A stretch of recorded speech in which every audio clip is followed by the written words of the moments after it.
Community tab में एक मैंने पोस्ट किया था और उसमें बताया था कि सितंबर महीने का जो भी ईएमआई के बारे में जो भी आपका क्वेश्चन है कि अगर आप पे नहीं करते हो तो क्या होगा, अगर आपका बाउंस हो गया तो उसके चार्जेस के बारे में क्या होगा, या फिर आपका सिविल स्कोर के बारे में क्या होगा, ऐसा कोई भी क्वेश्चन है तो प्लीज़ कमेंट करिए। तो आप में से बहुत लोगों ने बहुत सारा कमेंट किया, उसमें से जो टॉप कमेंट है उसी के बारे में जो है आज डिस्कशन करेंगे। जैसे कि हो गया कि आपका जो भी सिविल स्कोर है वो क्या होगा, अगर आप पे नहीं करते सितंबर महीने का ईएमआई तो आपका सिविल स्कोर डाउन होगा कि नहीं होगा। दूसरा कि आपका जो बैलेंस ईएमआई जो कट गया है, मान के चलिए 10 तारीख या फिर 15 तारीख के बाद अगर सुप्रीम कोर्ट सुना देता है कि मॉनिटोरियम और बढ़ा दिया गया तो उस सिनेरियो में क्या वापस आ सकते हैं ईएमआई। तो ये सारे सब कुछ इंपॉर्टेंट क्वेश्चन तो उसके बारे में इस वीडियो में डिस्कशन करेंगे। तो इस वीडियो को जो है स्किप मत करें, कंप्लीटली देखिए। और वीडियो अगर अच्छा लगता है तो लाइक बटन को प्रेस कर दीजिए और मेरे चैनल पे ऐसे ही वीडियो आगे भी देखने के लिए सब्सक्राइब जरूर कर लीजिए। तो चलिए दोस्तों, बिना देरी किए हुए वीडियो स्टार्ट करता हूँ और एक एक करके मैं कमेंट पढ़ता रहता हूँ और उसका आंसर भी आपको देता रहता हूँ। तो सबसे पहला जो क्वेश्चन है वो है जेपी का। जेपी जी ने क्या बोला है कि सर मेरा 4 को ईएमआई था, अब अकाउंट में -22,800 रुपये हो गया। दोस्तों ये एक कॉमन इशू है, इनका जो जेपी जी का अकाउंट जो है 22,800 रुपये हो गया। क्यों हो गया मैं आपको बता देता हूँ। क्योंकि दोस्तों क्या होता है, अगर हम लोग कहीं लोन लेते हैं बहुत सारा कंपनी से या फिर कोई 1-2 कंपनी से भी अगर लोन लेते हैं और अगर हमारा लोन जो है टाइम पे पेमेंट नहीं होता तो उसमें ईसीएस हिट होता रहता है। क्योंकि जब भी हम लोग कोई लोन लेते हैं तो फाइनेंस कंपनी हमको एक फॉर्म में साइन कराता है जिसको बोला जाता है ईसीएस फॉर्म। उस फॉर्म में जब हम साइन कर देते हैं तो क्या होता है, उसके पास राइट रहता है 1 महीने में मल्टीपल टाइम जो है ईसीएस हिट कराने का। तो इनका जो हुआ है मुझे जो समझ में आ रहा है कि -22,800 इसलिए हुआ क्योंकि ईएमआई का अमाउंट कट के माइनस तो नहीं होगा, इनका ईसीएस बाउंस चार्जेस के तौर पर कटा है। क्या हुआ, इन्होंने कहीं से लोन लिया था और बार बार ईसीएस, उस लोन कंपनी ने बार बार ईसीएस हिट कराया जिसके चलते उनका इतना माइनस में आ गया। अभी इशू है, अगर किसी का भी मॉनिटोरियम एक्सेप्ट नहीं हुआ, रिजेक्ट हो गया तो उनके साथ भी ये इशू हो सकता है दोस्तों। आप भी बताइए आपके साथ ऐसा हुआ कि नहीं हुआ, आप वीडियो का कमेंट सेक्शन में जरूर बताइए। क्वेश्चन जो है वो अभिषेक शाह जी ने पूछा है। इन्होंने पूछा है कि इनके सितंबर का ईएमआई डिडक्ट हो गया है तो क्या वापस कैसे होगा। दोस्तों ये एक इम्पॉर्टेंट क्वेश्चन है कि जो 10 तारीख को सुनवाई है या फिर जो 15 तारीख से पहले जो रेजोल्यूशन फ्रेमवर्क के बारे में काम कर रहे हैं फाइनेंस कंपनी या लोन कंपनी, अगर ऐसा कुछ प्लान लाता है जिसमें इनका अभिषेक जी का अगर एलिजिबल होता है मॉनिटोरियम एक्सटेंशन या फिर लोन रिस्ट्रक्चरिंग व्हाटएवर, तो क्या उस सिनारियो में इनका ईएमआई वापस आएगा। दोस्तों इस सिनारियो में मैं कहना चाहूँगा सुप्रीम कोर्ट जो भी आदेश देता है या फिर जो भी रेजोल्यूशन फ्रेमवर्क जो भी आता है वो क्या आएगा, उसके ऊपर क्या टर्म्स कंडीशन या एलिजिबिलिटी क्राइटेरिया क्या होगा उसके ऊपर ही डिपेंड कर रहा है इनका ईएमआई वापस आएगा कि नहीं आएगा। मान के चलिए अगर सुप्रीम कोर्ट ने बोल देता है कि बाय डिफॉल्ट जो रिटेल लोन है उनको 3 महीने के लिए और एक्सटेंशन या 2 महीने के लिए और एक्सटेंशन दिया जाएगा, ईएमआई मॉनिटोरियम देना होगा। सुप्रीम कोर्ट ने अगर ऐसा बोल दिया तो अभिषेक जी का जो है ईएमआई जो कटा है वो डेफिनेटली वापस हो जाएगा उनके अकाउंट में। ठीक है। अगर ऐसा कुछ नहीं होता है, अगर इसमें कुछ कंडीशन लगा दिया जाता है या फिर फाइनेंस कंपनी जो रेजोल्यूशन प्लान निकालते हैं उसमें अगर ऐसा कुछ कंडीशन होता है जिसके अंदर अभिषेक जी एलिजिबल नहीं होता तो उनका ईएमआई वापस नहीं आ सकता। रघु नागर जी का है, बहुत बढ़िया क्वेश्चन है इनका। इन्होंने क्या पूछा कि क्रेडिट कार्ड के बारे में क्या पॉलिसी है। दोस्तों देखिए अभी जो है आपको पता होगा कि लोन जब आप मॉनिटोरियम लेते हो तो लोन में क्या होता है, आपका मॉनिटोरियम लेने से आपका जो ईएमआई का जो अमाउंट है वो स्किप हो जाता है, आगे बढ़ जाता है। दोस्तों मान के चलिए आपने 6 महीने से मॉनिटोरियम लिया है और आपका ईएमआई पड़ता है 5,000, तो आज के डेट में सितंबर का महीने में आपको 6 महीने का ईएमआई एक साथ मतलब 30,000 नहीं भरना पड़ेगा। आपको खाली जो है 5,000 ही ईएमआई कटेगा और जो भी इंटरेस्ट जो भी ब्याज लगा है वो आपको जो है इंस्टॉलमेंट में देना हो सकता है या फिर हो सकता है कुछ कंपनी जो है एक साथ भी ले रहा है। क्रेडिट कार्ड में क्या हो रहा है कि आपका 6 महीने का अगर आपने क्रेडिट कार्ड में लिया है मॉनिटोरियम तो 6 महीने का बिल जो है एक साथ बन के ना आपका बल्क में वो जो है जमा हो गया है। अभी जो सितंबर में जो बिल बनेगा वो टोटल जो अमाउंट जो पहले का जो बिल बना था उसके ऊपर ही बनेगा। दोस्तों इन शॉर्ट ये हो रहा है कि क्रेडिट कार्ड में क्या हो रहा है, आपको सारे के सारे जो आपका 6 महीने का मॉनिटोरियम का जो भी अमाउंट है, बिल का अमाउंट है, वो एक साथ पे करने के लिए आपको ऑप्शन दिया जाएगा। इस सिनेरियो में एक बोरोवर कैसे उसको 6 महीने का पे करे। दोस्तों देखिए इसके लिए मैं बताना चाहूँगा, सबसे पहले एक चीज़ जान लीजिए, जो क्रेडिट कार्ड होता है वो भी एक one kind of term loan होता है। जो भी फ्रेमवर्क का पॉलिसीज आएगा या फिर जो भी सुप्रीम कोर्ट का आदेश आएगा वो इसी के ऊपर आएगा। मतलब पर्सनल लोन के लिए अलग, क्रेडिट कार्ड के लिए अलग नहीं आएगा, सारे टर्म लोन के लिए एक ही आएगा, जैसे कि क्रेडिट कार्ड के लिए और नॉर्मल लोन के लिए मॉनिटोरियम जो पीरियड था एक ही था, मतलब एक ही गाइडलाइन था कि आप ले सकते हो। वैसे ही जो भी गाइडलाइन या फ्रेमवर्क आने वाला है वो सेम ही आने वाला है। सो निश्चित रहिए, अगर ऐसा कुछ आता है तो आपको डेफिनेटली ऑप्शन मिलेगा। हो सकता है आपको लोन कंपनी जो है रिस्ट्रक्चरिंग करके दे, क्योंकि क्रेडिट कार्ड कंपनी को भी पता है जो कस्टमर 10,000 का बिल नहीं भर पा रहा था वो कस्टमर 6 महीने के एक साथ मतलब 60-70 हज़ार बिल वो एक साथ कैसे भरेगा। ऐसा तो नहीं कि अचानक जादू का छड़ी हो गया कि मॉनिटोरियम पीरियड खत्म हुआ और उसका सारा इनकम 10 गुना 8 गुना हो गया, मतलब 10,000 जो बिल नहीं भर पा रहा तो अचानक 70,000 बिल भर देगा। तो ऐसा तो नहीं है ना। तो क्रेडिट कार्ड कंपनी को भी ये चीज़ पता है और आपको हो सकता है कि लोन रिस्ट्रक्चरिंग का ऑप्शन दिया जाए, मतलब आपका जो कार्ड है वो इनिशियली आपको डीएक्टिवेट हो जाएगा, मतलब न्यू परचेस आप नहीं कर सकते और आपका जितना भी आउटस्टैंडिंग है उसको एक EMI में कन्वर्ट कर देंगे। मतलब आपको हो सकता है 1.5 साल या फिर 1 साल या 2 साल के लिए आपको EMI में कन्वर्ट करके उस जो टोटल आउटस्टैंडिंग जमा हुआ है उसको जो है आपको बांट दिया जाए, जिससे कि 4-5-6 हज़ार करके आपको हर महीने जमा करने का ऑप्शन दिया जाए।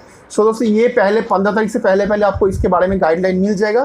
क्रेडिट कार्ड कंपनी या बैंक की तरफ से आपको नोटिफिकेशन डेफिनेटली दिया जाएगा। तो राहुल प्रधान जी जो पूछ रहे हैं कि सर मेरा सितंबर मंथ का EMI 2 बार पे कर दिया हूँ तो सर क्या इफेक्ट होगा इसका। देखिए, अगर किसी का 2 बार अगर किसी का EMI पे कर देते हो कोई भी मंथ, मतलब कोई भी टाइम पे, जरूरी नहीं अभी मॉनिटोरियम का हो, कोई भी टाइम पे अगर आपका डबल EMI पेमेंट होता है तो उसमें क्या होता है, लोन कंपनी क्या करते हैं उसको एडजस्ट कर देते हैं अगले मंथ का, मतलब आपका जो भी अगले मंथ का जो EMI है उसमें उसके साथ उसको एडजस्ट कर देता है। मैक्सिमम सिनेरियो में ही होता है। कुछ कंपनी क्या करता है कि आपको जो है रिफंड भी कर देता है। तो वापस लेना है तो आप एक बार मेल करके देख सकते हो, अगर ऐसा ऑप्शन रहता है आपकी कंपनी में तो डेफिनेटली आपको वापस आ जाएगा। अगर आप वापस नहीं लेना चाहते तो टेंशन की कोई बात ही नहीं है, वो अगले मंथ का EMI आपको पे नहीं करना पड़ेगा। चलिए रंजित जी का इन्होंने ये बोलते हैं कि उन्होंने एक होम लोन लिया था और उनका अभी फ़िलहाल जो है पैंडेमिक में जॉब भी नहीं है अभी और हॉस्पिटलिटी इंडस्ट्री में काम कर रहे हैं और उनका जो है सितंबर महीने का EMI जो है डिडक्ट हो चुका है। तो उनका कहना है कि मॉनिटोरियम अगर अप्रूव होता है सुप्रीम कोर्ट तो रिफंड हो। दोस्तों इसके बारे में ऑलरेडी मैंने आंसर दे दिया है कि सुप्रीम कोर्ट अगर ऐसा आदेश जारी करता है तो डेफिनेटली EMI जो कटा हुआ EMI है, अगर आप एलिजिबल होते हो तो उसके गाइडलाइन के हिसाब से तो डेफिनेटली आपको रिफंड मिलने का ऑप्शन मिलेगा ही मिलेगा। सो दोस्तों ये सबके लिए कॉमन आंसर है। सुप्रीम कोर्ट अगर ऐसा कोई आदेश जारी करता है जहाँ पे कोई टर्म्स कंडीशन नहीं है, मतलब सबको जो है EMI मॉनिटोरियम दिया जाए, तो उस सिनेरियो में जो कटा हुआ आपका EMI है उसको ऑप्शन आपका रिफंड करने का ऑप्शन डेफिनेटली जो है फाइनेंस कंपनी को देना पड़ेगा। जब भी जो बीच में जो मॉनिटोरियम एक्सटेंशन हुआ था उस टाइम पे भी बहुत कंपनी ने दिया भी होगा, अपने ICICI हो HDFC हो, बहुत लोगों ने दिया भी होगा। सो ऐसे ही अगर ऐसा हुआ है तो डेफिनेटली आपको रिफंड करने का ऑप्शन कंपनी या फिर बैंक आपको प्रोवाइड करेगा। दोस्तों नेक्स्ट क्वेश्चन जो है पवन महाजन जी का है। उन्होंने क्या लिखा है मैं आपको पढ़ के सुनाता हूँ। सर हमारा EMI 5 सितंबर को था और सुप्रीम कोर्ट और फाइनेंस मिनिस्टर ने 10 और 15 तारीख की डेट दी है, तो अब तो इन एजेंट्स को कैसे हैंडल करें, क्या फ़ोन बैंकिंग में कॉल करके रिस्ट्रक्चरिंग का प्रपोजल। अच्छा है कि सिंपली कि सुप्रीम कोर्ट की तरफ से 10 तारीख का नेक्स्ट हियरिंग टाइम दिया गया और जो सीतारामन जी जो है हमारा फाइनेंस मिनिस्टर जी जो है उन्होंने 15 तारीख को बोला है। तो अभी इस बीच में जो कॉल आ रहा है एजेंट्स का कलेक्शन जो कॉल आ रहा है उसको कैसे हैंडल करें। दोस्तों देखिए सिंपल क्वेश्चन है कि आपके पास जो कॉल आ रहा है कॉल तो बंद होगा नहीं, कॉल तो आएगा ही, क्योंकि फाइनेंस कंपनी भी चाहेगा कि आपको EMI जो है वो आपसे लिया जाए, जितने ज़्यादा हो जाए लिया जाए। सो आपके पास अगर क्वेश्चन आ रहा है आप जो रियल सिनेरियो वो बताइए। अगर आपके पास पैसा है तो आप देखे झमेला ख़त्म करिए, अगर आपके पास पैसा नहीं है तो क्लियर बोलिए कि मेरा ये सिचुएशन है, मैं नहीं दे सकता।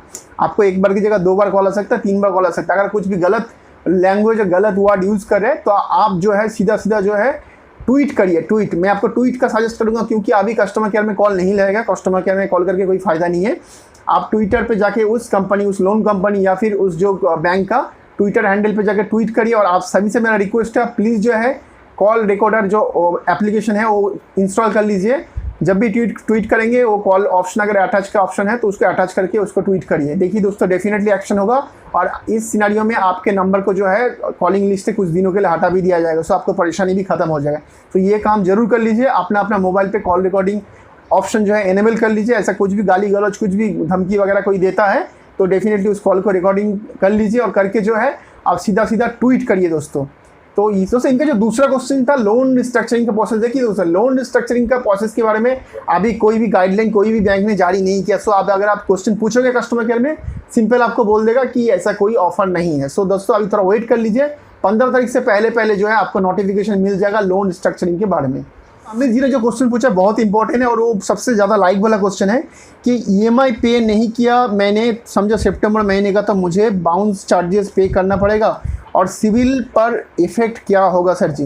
दोस्तों बहुत अच्छा क्वेश्चन है कि अगर आपने सितंबर महीने का ईएमआई नहीं पे किया तो आपको चार्जेस देना पड़ेगा और आपका सिविल का क्या होगा। दोस्तों सबसे पहले मैं चार्जेस के बारे में बात करता हूँ, उसके बाद जो है सिविल स्कोर के बारे में बात करता हूँ। देखो सबसे पहले जो चार्जेस के बारे में बात करता हूँ, अगर अभी तक जो है कोई गाइडलाइन जो है नहीं है कि सुप्रीम कोर्ट ने नहीं बोला है कि आपको आपसे ईएमआई नहीं लेगा, कि आपके ऊपर ज़बरदस्ती या फिर कुछ भी गलत तरीके से फोर्सफुली आपसे जो है ईएमआई वसूल नहीं कर सकते, ये गाइडलाइन दिया है, लेकिन ये नहीं बोला है कि आपसे ईएमआई नहीं ले सकता। सो आपके पास कलेक्शन आएगा, आपका ईसीएस हिट होगा।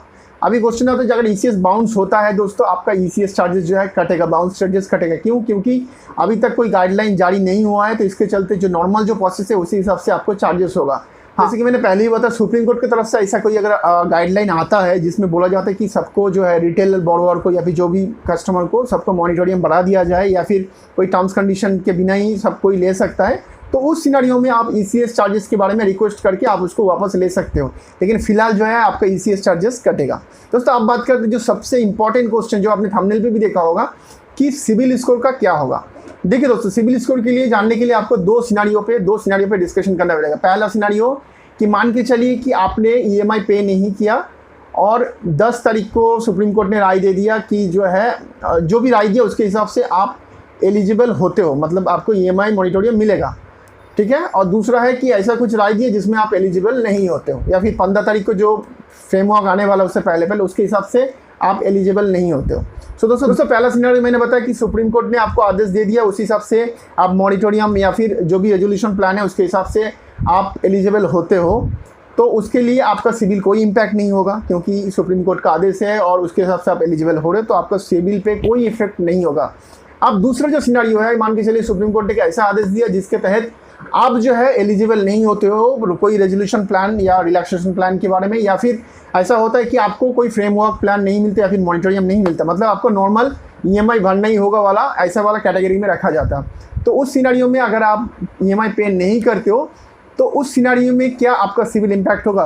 देखिए दोस्तों आपको बताना चाहूँगा, अगर आपका जो ईएमआई पेमेंट डेट है उस डेट से अगर आपका 30 दिन के अंदर अंदर अगर आप पेमेंट कर देते हो तो आपका सिविल पे कोई इम्पैक्ट नहीं होता।